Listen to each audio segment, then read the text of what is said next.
Parfois, on croit qu'il nous manque tant de choses, plus d'argent, plus d'amour, plus de succès. Mais si l'on regarde avec les yeux du cœur, on se rend compte qu'on a déjà tout. Le bouddhisme ne t'enseigne pas à chercher à l'extérieur, il t'invite à te réveiller à ce qui est déjà là. Et quand tu remercies, ta vie change. Car là où il y a de la gratitude, il y a de la plénitude. La comparaison, ce poison qui te murmure « je n'ai pas ». Souvent, on passe à côté de ce qu'on a déjà. On s'habitue si vite à ce qui nous entoure qu'on cesse de le valoriser.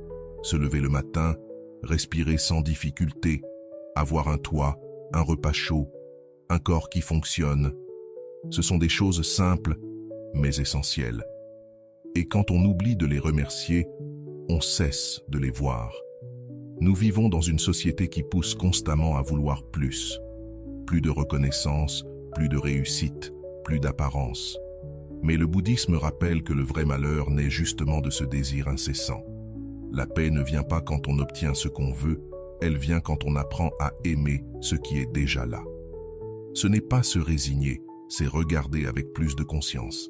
C'est reconnaître que beaucoup de ce que nous prenons pour acquis sont en réalité des petits miracles. Le problème, ce n'est pas ce qui manque, c'est le manque d'attention envers tout ce qui est déjà là. Quand on commence à entraîner le regard intérieur, tout change. Ce qui était banal devient précieux.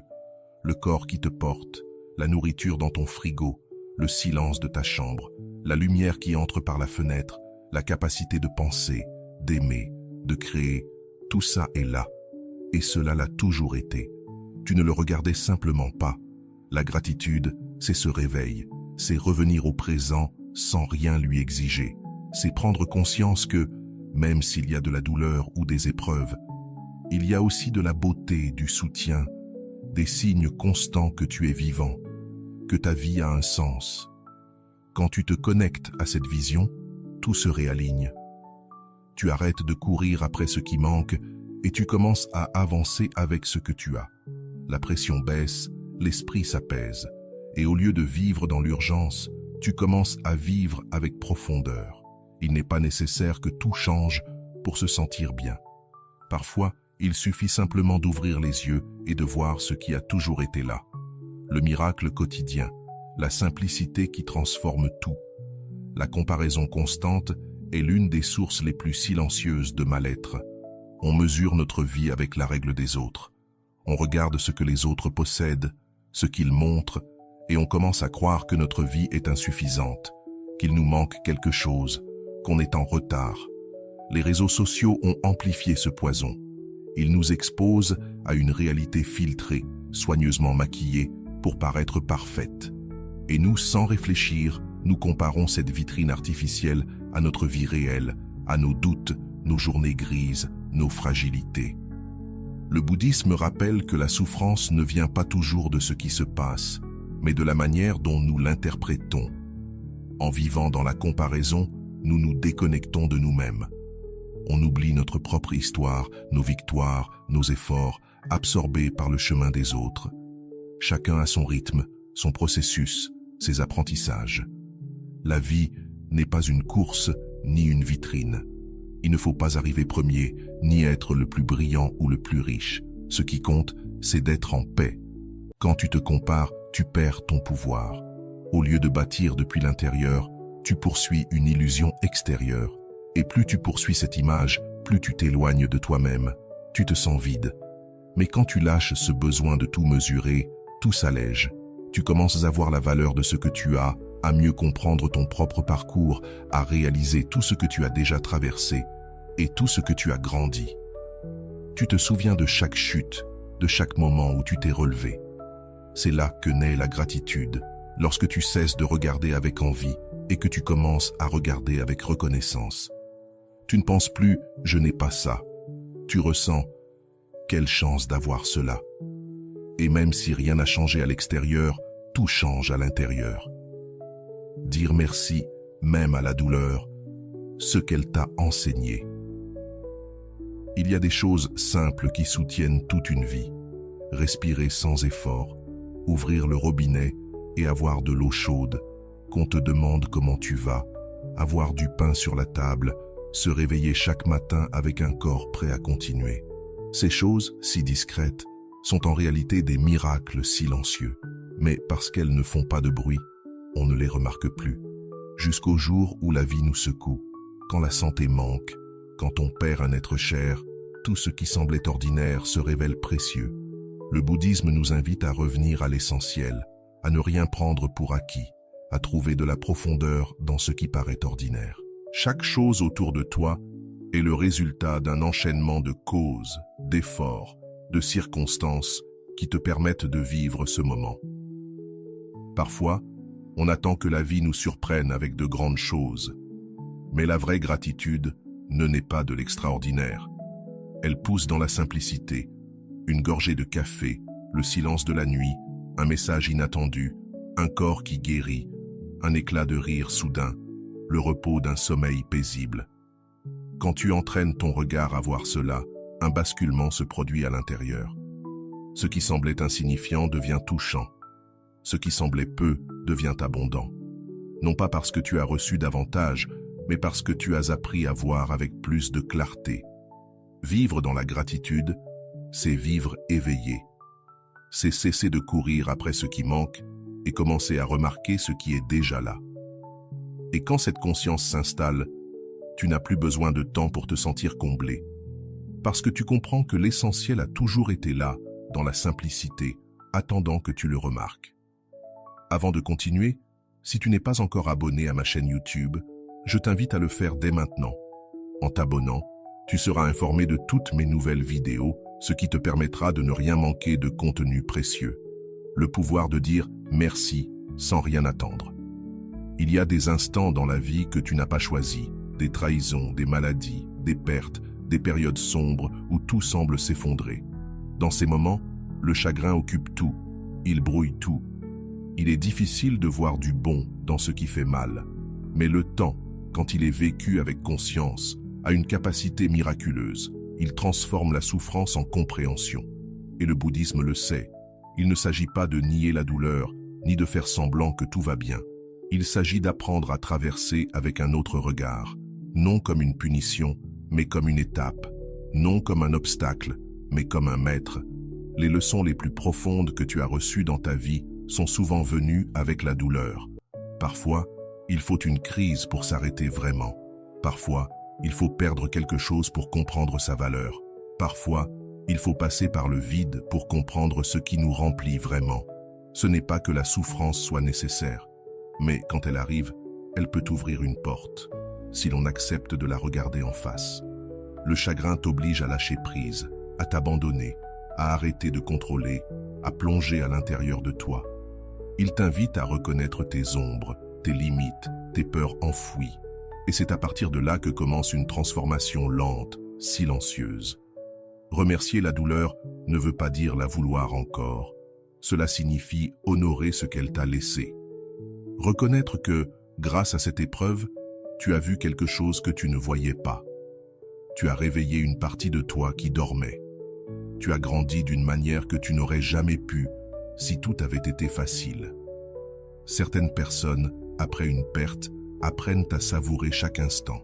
D'autres, après une rupture, trouvent leur vraie voie. Certaines, après avoir touché le fond, construisent une vie plus vraie. Parce que la douleur, lorsqu'elle n'est pas niée, révèle des vérités.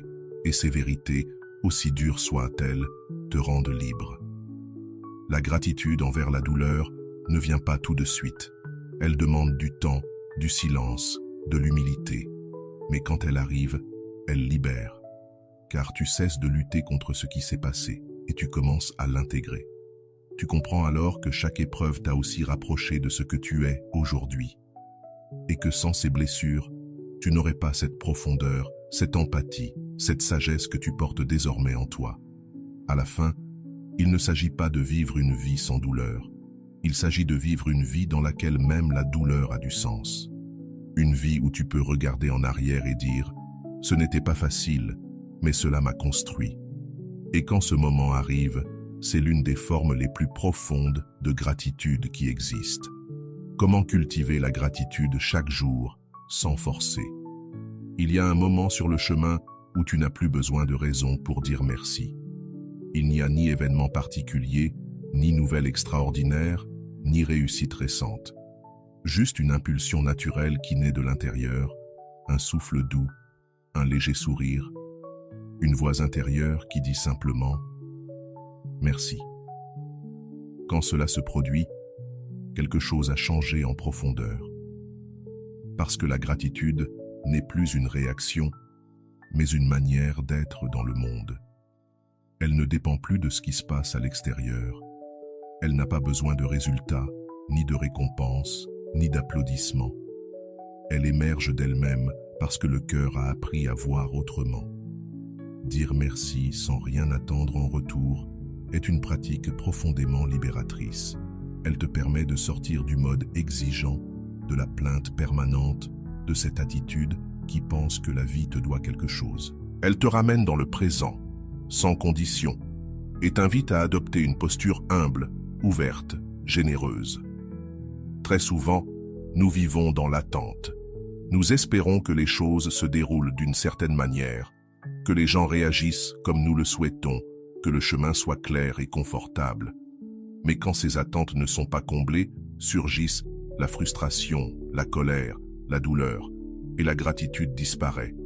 À l'inverse, quand tu apprends à remercier même l'imparfait, même l'incertain, la vie devient plus légère, parce que tu n'as plus besoin que tout corresponde à tes mesures.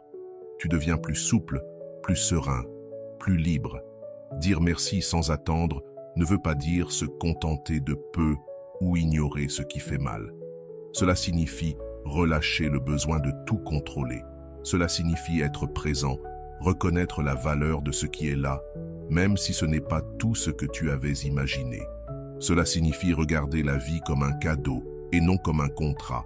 Et ce qui est le plus étonnant, c'est que lorsque tu remercies sans rien demander, la vie répond. Pas toujours avec ce que tu veux, mais presque toujours avec ce dont tu as besoin. Parce que la gratitude ouvre des portes que la plainte garde fermées. Parce que ce que tu apprécies grandit. Parce que ce que tu honores se multiplie. Remercier est une pratique silencieuse qui transforme ton énergie. C'est une manière de prier sans mots, d'élever ta vibration, de t'aligner avec ce que le bouddhisme appelle l'esprit éveillé, celui qui n'a pas besoin que le monde soit parfait pour y trouver la paix. Et ainsi, jour après jour, sans bruit, la gratitude devient ton refuge, ton socle, ta façon naturelle d'habiter le moment. Et quand tu arrives là, tu n'as plus besoin de rien d'autre. Parce que tu as compris qu'il ne s'agit pas d'avoir tout, mais de savoir voir ce qui est déjà là. Comment cultiver la gratitude au quotidien, sans forcer? La gratitude n'est pas une émotion qui surgit soudainement comme un orage. C'est plutôt une graine que l'on entretient en silence, jour après jour, jusqu'à ce qu'elle commence à germer sans même que tu t'en rendes compte. Mais pour cela, il faut une intention.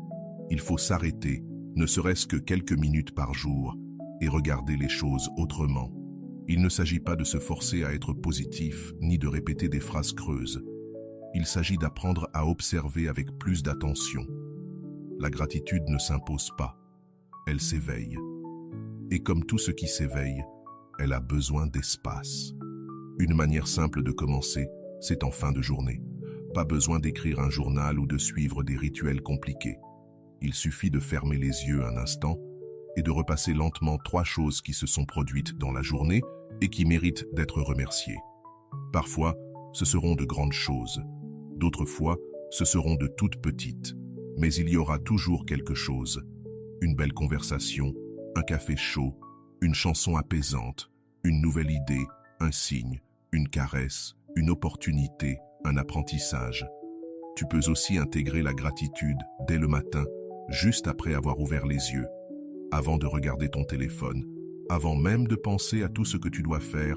Prends un instant pour reconnaître simplement le fait d'être en vie, de respirer, d'avoir une nouvelle journée devant toi, de pouvoir recommencer. Avec le temps, ce petit geste change ton regard. Ton esprit, qui a tendance à aller vers ce qui manque, commence à s'entraîner à voir ce qui est déjà là. Et ce regard transforme peu à peu ton état intérieur. L'anxiété diminue, les plaintes s'estompent, la vie paraît plus douce. Une autre manière de cultiver la gratitude, c'est de la dire à voix haute. Dire merci avec sincérité, pas par habitude, mais avec présence. À ceux qui t'écoutent, à ceux qui t'attendent, à ceux qui t'aident, à ceux qui sont là. Même à toi-même, pour ne pas avoir abandonné, pour avoir continué, pour être encore là. Et si un jour tu ne ressens pas de gratitude, c'est aussi parfaitement acceptable. Ce n'est pas une obligation, ni une exigence.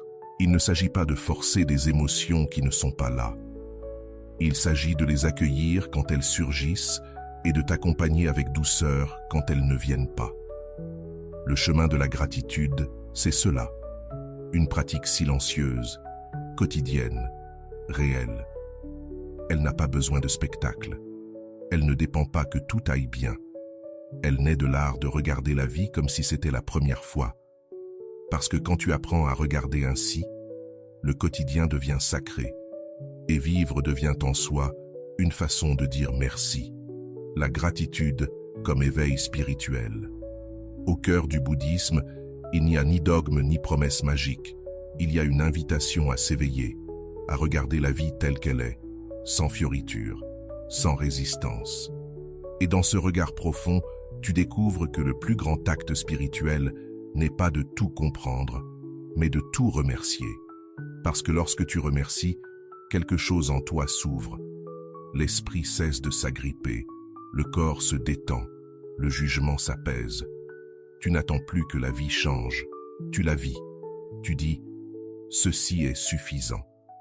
Et de là, de cette acceptation aimante, naît la véritable transformation. Tu n'as pas besoin d'une grande illumination pour te sentir comblé. Parfois, le véritable éveil survient dans les choses les plus simples.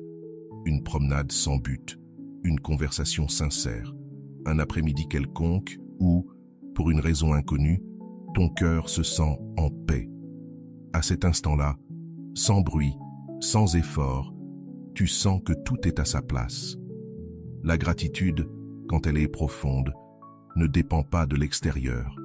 Elle va au-delà de ce que tu as ou de ce que tu n'as pas.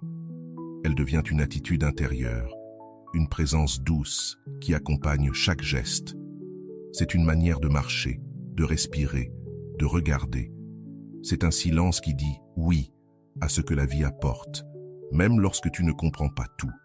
Et cela, en essence, c'est l'éveil. Pas un état idéal, lointain ou parfait, mais une manière d'être ici, maintenant, avec les yeux ouverts et le cœur prêt. Une manière de vivre sans fuir, sans exiger, de revenir au présent comme on revient chez soi. Quand tu vis dans la gratitude, tout devient plus clair. Les moments difficiles ne disparaissent pas, mais ils cessent de t'écraser. Les réussites ne te gonflent plus d'orgueil, car tu n'as plus besoin d'elles pour te sentir précieux, et ce quotidien que tu ignorais parfois devient suffisant. Dans cet état, tu ne poursuis plus le bonheur, tu l'incarnes. Tu vis de l'intérieur en paix, avec ce qui est, avec ce que tu es, avec ce qui a été et ce qui sera. Sans lutte, sans plainte, juste avec présence et reconnaissance. Et cela, c'est peut-être l'un des actes les plus spirituels qui soient. Remercier, non pas pour ce qui viendra, mais pour ce qui est déjà. Et voilà. J'espère que vous avez trouvé beaucoup de valeur dans cette vidéo. Merci d'être resté jusqu'à la fin de cette vidéo. J'adore quand vous faites ça. J'espère vous revoir dans une autre vidéo.